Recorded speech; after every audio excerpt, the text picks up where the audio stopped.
Well, hello there. I'm Ian McKellen, and I must confess that I'm a big fan of the Harry Potter series. As an actor, I always admired the magical world that J.K. Rowling created, and I even wished I could have played the role of Dumbledore myself. However, my favorite character of all is none other than Rubeus Hagrid. In fact, I've always been fascinated by Hagrid's larger-than-life personality and unwavering loyalty to his friends.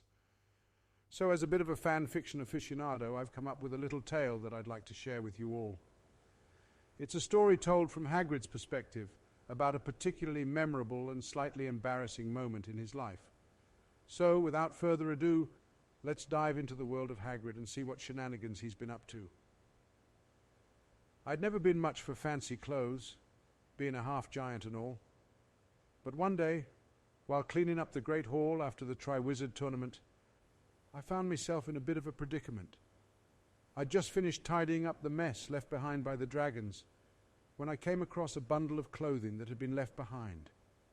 I reached down to pick it up, and lo and behold, it was a pair of ladies' underpants. Now, I'd seen ladies' underpants before, of course, but never thought much of them. They were usually dainty things with lace and ribbons, not fit for a man of me size and ruggedness. But for some reason, these particular underpants caught me eye. They were bright red, with a row of sparkling sequins along the top, and they looked so soft and silky. Curiosity got the better of me, and before I knew it, I found myself holding the underpants up to me waist. The dang things were tiny, barely big enough to cover me giant-sized backside, but I couldn't resist trying them on. I pulled them up, trying to stretch them as much as I could, and managed to get them over me hips. They were snug, to say the least, but I couldn't help but chuckle as I looked at myself in the mirror. Suddenly, I heard a familiar voice behind me. "You're a wizard, Harry."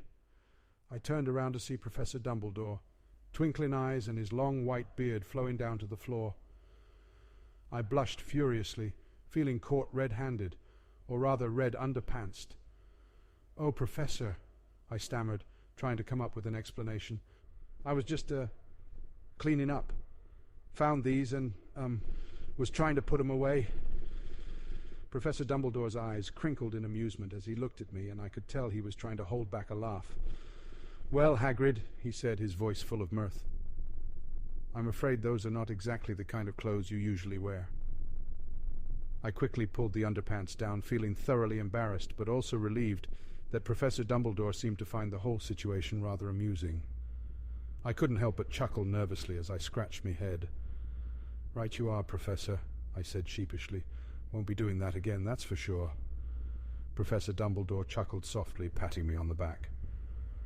"No harm done, Hagrid," he said kindly. "But I suggest you stick to your usual attire from now on."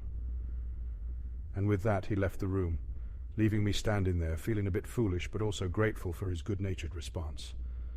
I quickly gathered up the underpants, stuffing them in my pocket, and made a hasty exit from the great hall, hoping to avoid any further embarrassment. From that day on, I learned to leave ladies' underpants well enough alone, and to stick to me trusty old boots and rugged clothes. And every time I see Professor Dumbledore, I can't help but remember the time I tried on ladies' underpants, and how he caught me red-handed, or rather red-underpantsed, but still found a way to laugh it off.